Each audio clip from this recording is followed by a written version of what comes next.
acting all high and mighty for just $500 a month in rent.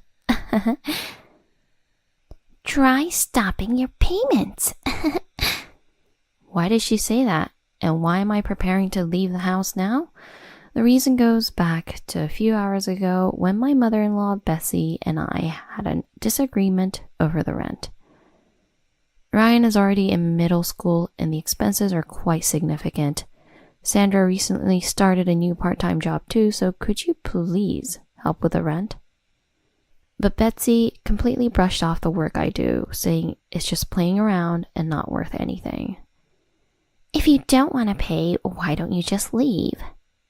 That was the cue I had been waiting for. Finally, the moment had come. I slowly stood up and silently headed to my room. When Sandra, my sister-in-law, came by and started joking about me stopping payments, I replied to her like this. With pleasure. Saying that with a smile, I left the house. I will definitely fulfill the grudge I have been holding for the past 13 years. I made that vow to myself. My name is Katie Ford. I am 42 years old and work as a freelance designer from home. Currently, I live with my in-laws and have a 13-year-old son, while my husband Jack is on a solo assignment overseas. Jack and I met in college. We were in the same grade and went to the same high school, but we hardly ever spoke until we ended up in the same university club. That's because I attended a 6-year program from middle school through high school, while Jack joined from high school. Since I was always in the best class, I didn't interact much with Jack because he was in a lower class. But by a strange twist of fate, we both joined the same college club, started as friends, and built a good relationship. By the time we were both 28, we got married. Until then, we had been living together in a modest but peaceful apartment, enjoying our days. But then the wheels of fate turned for the worse. A year after our marriage, at the age of 29, we had to live with my in-laws. The reason was that my father-in-law, Dustin, became ill and couldn't work anymore, needing care. My mother-in-law, Betsy, had always been a housewife, and my sister-in-law, Sandra, seemed to be a part-timer. Jack came to me, kneeling and pleading. I can't handle it alone. I know it's a lot to ask, but please, I need your help. I couldn't say no after that. When we met for the marriage introduction, his family was kind to me, and there was nothing unpleasant about them. Plus, my parents had already passed away. My job is remote, so I could continue it even after moving, and it seemed like there would be no issues living with my in-laws. That decision turned out to be a mistake. Living with my in-laws, I began to see what hell was like. For a few months after moving in, Jack was still around, but then one day he said, Sorry, I've got a long-term business trip. I'll be involved in overseas construction as an apprentice supervisor. I'll be back in the US now and then, but I don't know when my assignment will end. I'm really sorry. I was shocked, though I knew something like this could happen before we married. Jack had joined a major corporation that was pushing globalization, and he had mentioned that he might have overseas assignments in his 30s, possibly staying abroad for several years. I understood all this when we started dating with the intention of marriage, and finally decided to be together. It wasn't Jack's fault, but the timing was terrible. I still felt distant from his family, and I was anxious about whether I could manage without Jack. Still, I had to go through with it. I finally got the courage to say goodbye to Jack, and now my in-laws are revealing their true selves. Hey, Katie, could you do this for me? While I was hanging the freshly washed laundry, Sandra threw her clothes into the washing machine and pressed start, a childish act of harassment under the cold sky. Yes, I was subjected to such treatment from my in-laws. I say in-laws because it wasn't just Sandra. My parents-in-law were no exception, mistaking me for some convenient maid and acting arrogantly. Katie, you married into our family, so it's only natural you do these things. Why can't you do such simple tasks? I wish I could see your parents' faces. Knowing that my parents had died early due to illness, she said such things. Moreover, Dustin drank too much, which led to his illness and collapse. Despite his condition limiting his mobility, he made demands. Hey, the liquor bottle is empty. That's why I hate women without manners or etiquette. If you're the bride, you should immediately go and buy a beer or two from the store. It's common sense, as I can't walk and it's inconvenient for me. Show some consideration. He banged the empty liquor bottle on the table and yelled at me. This was the daily norm. The appearance of my in-laws has always been a facade. From the beginning, they put on a friendly face during the marriage introduction, only to deceive me and use me as a convenient housekeeper. Jack, too, was deceived. Many times I thought about contacting Jack, displaying his number on my phone, but he was involved in important work overseas. Mixed feelings of wanting to share my sorrow and not wanting to bother him stopped me from calling. I believed that if I didn't react too much to the harassment from my in-laws, they would eventually get bored and stop. I endured those days with that belief. But my in-laws were stubborn and relentless. If I made a meal, they called it disgusting and poured it down the sink, then made me clean the clogged sink. If I ironed the laundry, they pointed out a slight remaining wrinkle and lectured me for nearly an hour. This life continued for a month, and I finally couldn't endure it anymore. Thinking I might break down, I finally called Jack, trembling. Help, Jack. I can't take it anymore. Every day I can't bear the treatment from your parents and your sister. After receiving my SOS, Jack was initially flustered, but he gradually regained his composure and said, I got it. Knowing you are in such a state, I can't just focus on work. It might be tough to come back immediately, but I'll talk to my boss to see if there's any chance I can return within a month. I'm sorry, right after I suggested we live with my parents, I had to go on a solo assignment. Jack is my ally. Just thinking that made me feel somewhat relieved. Even after I opened up to Jack, the harassment from my in-laws continued. So, you snitched to Jack, huh? I thought it was odd getting a call from him, and he was telling me to stop bothering you. Seriously, what a terrible woman, making us out to be the bad guys. There was still quite some time before Jack would be back home. Jack tried to even help me out a bit by scolding Betsy over the phone. But that backfired. Betsy was deeply upset about being scolded by her beloved son, and naturally she directed her anger towards me. Did she think I wouldn't tell Jack? But still, I know for sure that my anger and sadness are valid. I don't want to divorce Jack, and I want to cherish his family as if they were my own. I never imagined that accepting to live with them would lead to this hell. Betsy won't stop bothering me every single day, and Sandra keeps giving me a hard time for no reason. Dustin was being rude, didn't care about the doctor's advice, and made me go buy more alcohol and snacks. Moreover, my in-laws were under a huge misconception. Like, even I can work a part-time job. It's so embarrassing that you just stay home and depend on Jack. Everyone seems to think I don't work. Remote work has become quite common recently, but the work from home they imagine is very different from mine. For example, people working from home from a company might start their workday with a check-in or attend meetings via the web. But I am not employed by a company. I'm a freelance individual entrepreneur. I work when I like and take breaks when I don't feel like working to refresh my mind before I start again. It's not particularly unusual. A friend of mine who is also a freelancer as a writer leads a similar life. But to Sandra, it seems like I'm just slacking off. She claims to be working part-time, but in reality she breezes through about 4 hours a week and hasn't contributed financially at home.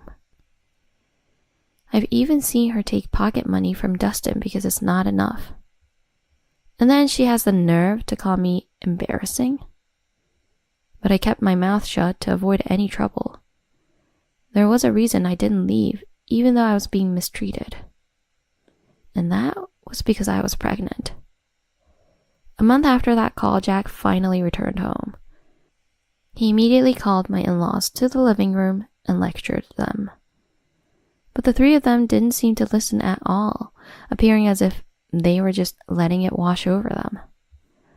Probably because they knew Jack would eventually go abroad again. Just get through now and the bothersome Jack will be gone, and they can freely make use of me again. It seemed that to my in-laws, Jack was just an ATM, or a convenient way to have brought home a working bride. I felt insulted on behalf of my loved one, but kept silent for the moment. After receiving the lecture from Jack, Sandra puffed her cheeks and complained. Like, what's with a husband who doesn't come back from abroad even though his wife is pregnant? At those words, Jack turned towards me, surprised. Sorry for not telling you. Actually, right after you were coming back, I started feeling unwell for no apparent reason. So I decided to go to the hospital recently and found out I was pregnant. I ran into your sister right outside the clinic. It wasn't my intention for my in-laws to find out. I was really happy when I found out I was pregnant, but I didn't want to stress Jack out by telling him now. I knew he'd want to rush back. So I kept silent, planning to quietly tell Jack when he returned, but it was unexpected that Sandra would see me. When Sandra saw me coming out of the clinic, she approached me with a grin and said, "Oh, congrats! My brother is the eldest son, so that child would naturally be the heir, right? I'll be sure to report this to Dad and Mom for you." The pregnancy became known to my in-laws that day, but that didn't change anything. They continued to treat me like a maid as usual. Jack got even angrier when he heard everything, but until the day he returned to his post, the three showed no sign of remorse. It's impossible to leave you here on your own like this. Jack suggested that maybe I could move somewhere else by myself, but I politely declined. Of course, I appreciate the offer and it's probably the best option, but I'm at my limit. After all this, I absolutely refuse to just run away and end it like that. I'm happy you care, but can you wait a bit longer? Of course, Jack opposed it, but my decision was firm. That feeling had sprouted deep within me and taken root. After Jack returned to his post, I pretended to comply with my in-laws quietly. Once it was known that the baby was a boy, my in-laws, concerned about their heir, were slightly kinder. Even so, the verbal abuse they hurled at me didn't change. Sandra seemed not too pleased with that. Aren't Mom and Dad being a bit too sweet just because she's pregnant? She should carry this heavy box, right? Saying that, she pointed to a cardboard box Bessie had ordered online, but she replied with a gentle smile. The child in her belly is undoubtedly Jack's, right? He's a precious male heir, so it's fine for now. Once she gives birth, she's off duty and we'll treat her like a maid again. Hearing this, Sandra smiled happily. I swear, this family is rotten to the core. While thinking this, I resolved to not let them defeat me and managed through my pregnancy, giving birth to a healthy baby boy. Then days without sleep began. Before I knew it, 13 years had passed. I was 42 and my son Ryan was a 13-year-old middle school student. Jack, although he frequently returned to the US, has finally completed his assignment and is set to return permanently. At last, I decided to put into action the plan I had been devising for years. As I was packing to leave the house, I was approached from behind by Betsy and Sandra. As usual, they wore sarcastic smiles and looked down on me. And then out of nowhere, they said this. Acting all high and mighty for just $500 a month in rent?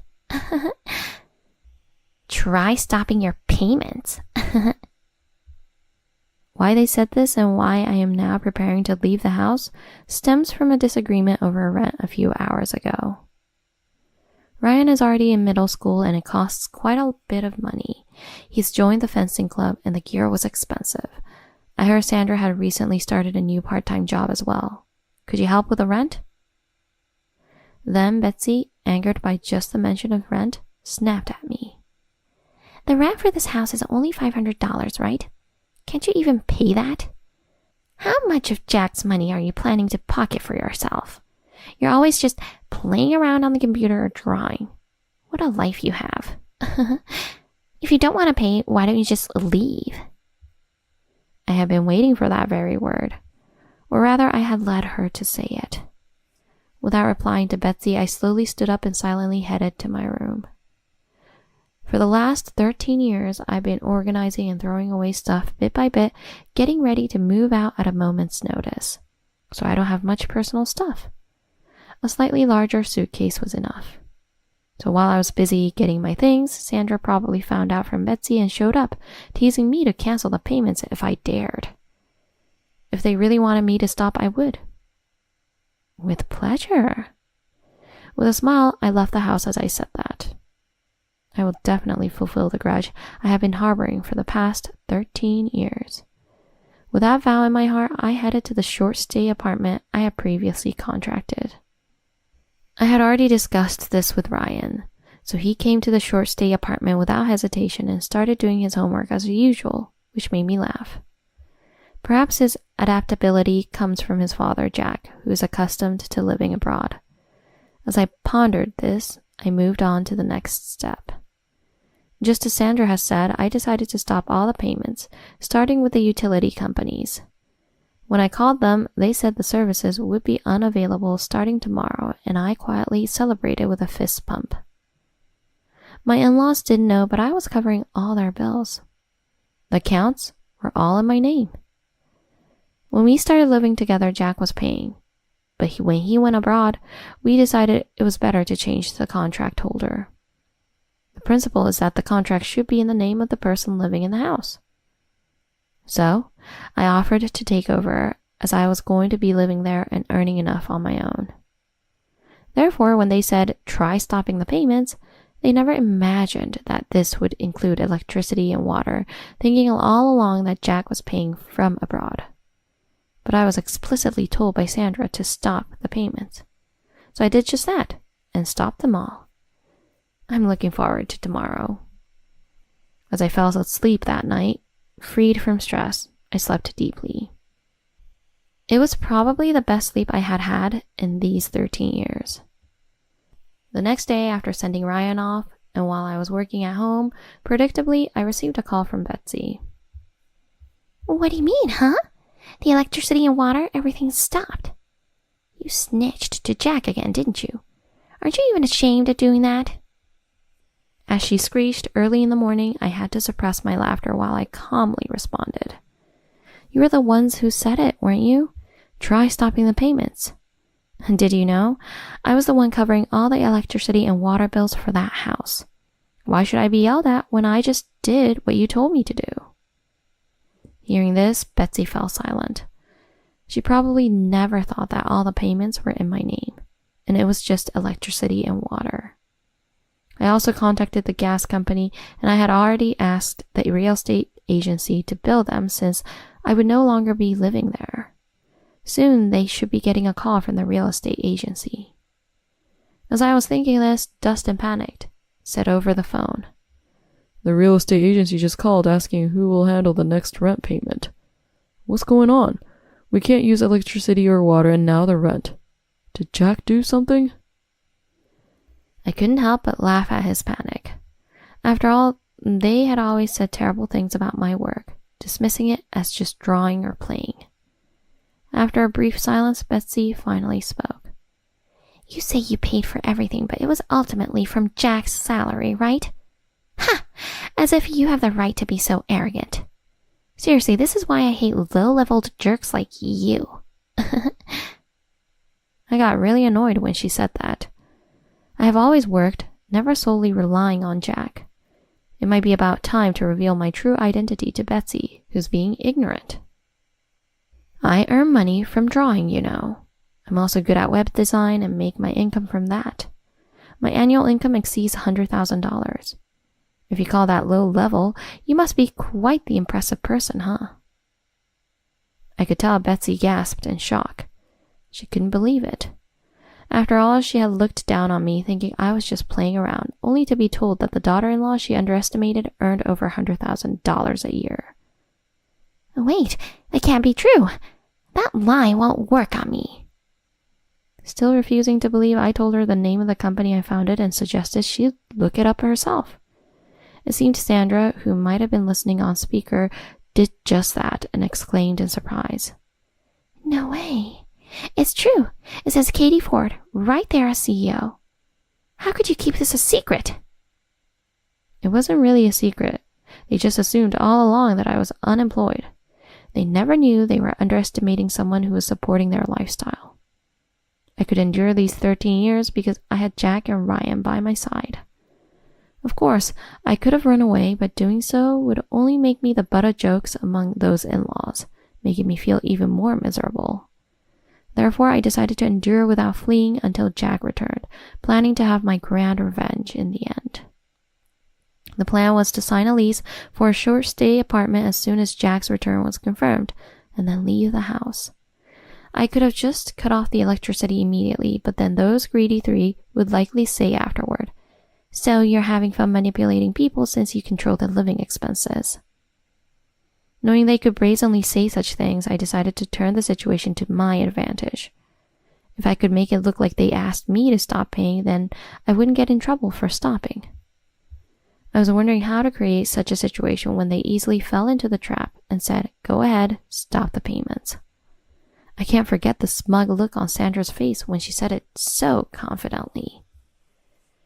More amused than hurt, I knew exactly how things would unfold afterward. My in-laws finally figured out they messed up, and now they're bending over backwards to make it right. Oh, so that was it. Were you being considerate of us? If we had known you were paying, we would have treated you accordingly. I nearly lost my temper again. Essentially, if I had really been a non-earning housewife, they implied that such treatment would have been justified. What they did was just unacceptable. Betsy couldn't apologize properly and let her useless pride get in the way. She started saying stupid things that made me even more angry. I don't want to hear such excuses. I've stopped all payments as you instructed, and I have no intention of going back there. Jack and I will live with our son from now on. I don't want to live with you all anymore. You'll have to manage on your own. With that, I hung up the phone. Afterwards, their calls kept ringing, but it was too troublesome to respond, so I just blocked them. The incessant ringing stopped suddenly, providing a significant relief from stress. Now all that was left was to await Jack's return and really put them in their place. I looked forward to that moment and enjoyed a brief period of peace. Then finally Jack returned. Perhaps because of his outdoor work, his skin had tanned to a dark brown, and he was smiling, showing his bright white teeth. Yet his eyes were firm and resolute. "I've kept you waiting for a long time. Let's go." With a firm nod, I drove with Jack to the faithful in-laws' house. We arrived, rang the bell, and out came Betsy looking worn out. Her skin was rough, and her hair was messy with grown-out roots. When I was contributing financially, they had freely spent, but now only the unemployed parents and their part-timer daughter were left. This too had been part of my plan. People who learn to indulge on others' dimes seldom revert to sensible financial habits. Leaving aside Sandra, the past 13 years of sweetness were unbearable for my in-laws in their current situation. Betsy slowly raised her eyes to look at us. As her eyes finally seemed to refocus on us, she stared intensely. She opened and closed her mouth a few times as if wanting to say something, so I asked what had brought her to such a state. Suddenly, Betsy erupted in anger. It's all your fault. You kept quiet about how much you were earning. Deceiving us. How dare you? Ever since you left, there's been no money, but expenses keep rising, and I've been taking care of my husband. Sandra is useless, just fooling around.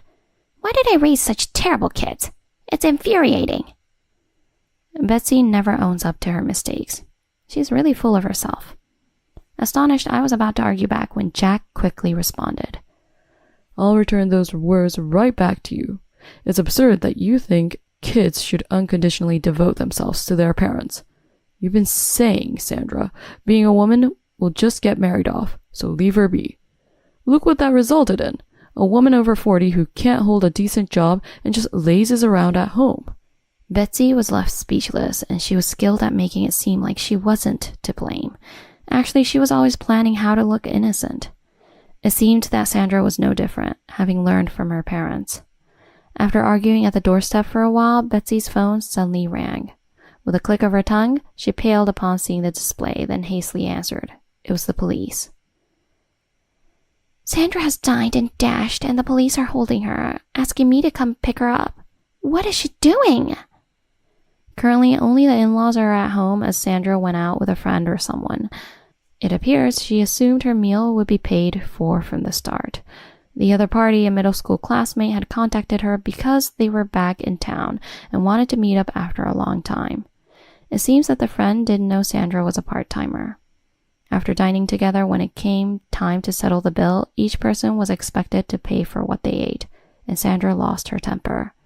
She argued that the person who invited should pay, but such logic doesn't hold up. Isn't it a basic adult responsibility to pay for what you've eaten? Instead, Sandra, assuming she'd be treated, ordered expensive items and even finished off high-end wine in the afternoon. Why should her companion bear the cost of her extravagance? No matter how one looks at it, Sandra was clearly in the wrong, yet she claimed ignorance and dashed out of the restaurant without paying. She was quickly apprehended by the manager and reported to the police. Jack and I could only smirk at the terrible turn of events. Betsy trembled when the police informed her about the amount Sandra had racked up. She ordered wine costing over $200 at an Italian restaurant in the middle of the day and kept ordering more food, totaling over $400? Unbelievable. We don't have that kind of money right now. $400 might not seem much, but for the in-laws' current situation, it's a significant amount. When she looked to us for help, I chuckled and said firmly, "I'm not paying for that." With those words, Betsy's face fell as if she'd been pushed into the abyss of despair, and she collapsed on the spot. When we arrived at the scene, the friend had already advanced the money for Sandra and the police had left. Of course, the friend was demanding repayment from Betsy. Expecting another round of issues, I thought Betsy would hesitate, but she quickly withdrew money from an ATM and handed it over to Sandra's friend. I wondered why she complied so easily when Jack quietly explained. That woman is the daughter of the president of the company my dad used to work for. Sandra had only a handful of close friends, and if it was a middle school classmate, I figured it was her. She's well known in our hometown, and it seems my mom still had enough sense to worry about ruining our family's name. Upon hearing this, I looked back at Betsy, who was now pitifully begging Sandra's friend for forgiveness. The friend gave her a stern warning and then left, tossing her hair back. If the family she feared so much had turned their back on Sandra, it was likely her few remaining friends would do the same.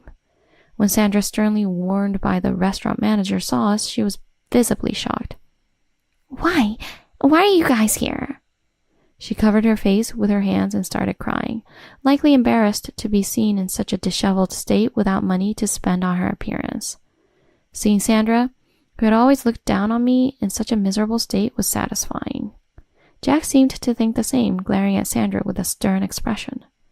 Sandra felt so awkward with all the eyes on her that she just burst into tears, not caring about who was looking. Considering her recent attempt to dine and dash, ending with her mother paying the bill, the public's harsh gaze was justified. Sandra had always been conscious of others' opinions. Knowing her vanity during the 13 years we lived together, I wondered what she spent her earnings on since she didn't contribute to the household. She brought more dubious supplements and strange mirrors from questionable salons. Those efforts were futile and the money wasted. Finally realizing their mistakes, Betsy and Sandra began to beg for forgiveness at our feet. I'm sorry, it was all my fault. I'll never harass you again, Katie. Please come back. It was clear she was speaking from the heart. Betsy, who was all about that pride, is now on her knees because things went bad real quick. But Sandra remained defiant. I'm not wrong. I won't end up being desperate like you, Mom. I won't apologize. It wasn't me or Jack who snapped at Sandra's refusal to acknowledge her faults. It was our mother. Enough, Sandra. Don't come back home. Consider this $400 severance pay. If you had worked properly or got married, none of this would have happened. After her outburst, Sandra, who had never been spoken to in such a manner by her mom, was left speechless. The family was totally falling apart.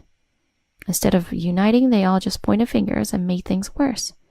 I got sick of the messed up and ridiculous situation, so I chose to put an end to it. Everything you're saying about me could easily apply to you, couldn't it? If you hadn't harassed me from the start, none of this would have happened. If you and your husband had guided Sandra properly, we wouldn't be here. Isn't that right? Well, even if it's not, this is the reality you have to accept now. My words left them completely silent. Perhaps realizing that all they could offer were complaints and apologies, they decided it was better not to speak. What awaited them was an unending ordeal. I managed to endure 13 years, but honestly, it was only possible because I had a family who cherished me. Faced with a group lacking even the bonds of family, I couldn't imagine them banding together to support each other in the future. Thus, they were doomed to wander in an eternal hell. Compared to the pain and humiliation I suffered, what they face is insignificant. They should now endure hardship and reflect on how foolish they have been. After that, Betsy apparently started a part-time job. It seems she had no choice if she wanted to manage life, but her actions up to now won't just disappear. Dustin fell ill again. Naturally, the cause was his continued drinking despite doctor's orders. After buying cheap alcohol in large bottles and consuming it continuously, his condition worsened, and he now faces a prolonged hospital stay. He complains about the bland and unappetizing hospital food, but for Betsy, that's the least of her worries. She had hoped he would at least stay home since he can't work due to his bad legs. But his hospitalization and the resulting surgery have put a strain on their finances. In a fit of anger, Betsy used the money Dustin had squirreled away. Hearing this, Dustin naturally got angry and argued, but he was quickly chastised by someone in the next bed saying, "Both of you are to blame." He quieted down after that and now spends his days in a dazed state in the hospital. Betsy works tirelessly to cover hospital bills and living expenses, eventually collapsing herself and being sent to the hospital, creating an ironic twist of fate. They occasionally ask to see their grandson, but what child would want to be close to a grandmother who tormented his mother from a young age? Ryan ignores them completely, which utterly defeats Betsy. After being kicked out, Sandra was arrested for stealing money at her job. She didn't regret it and thought it was fine to steal because she was broke.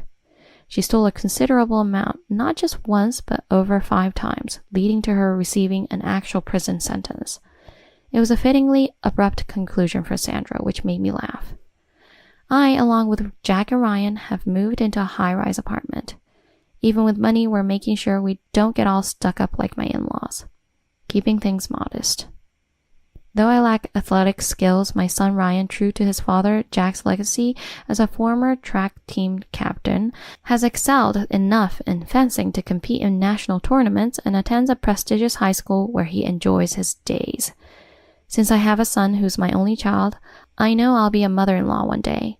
And when that day comes, I'm determined to be a loving and supportive mother-in-law, giving help when needed but not being pushy, and making sure I don't repeat the mistakes of my own in-laws.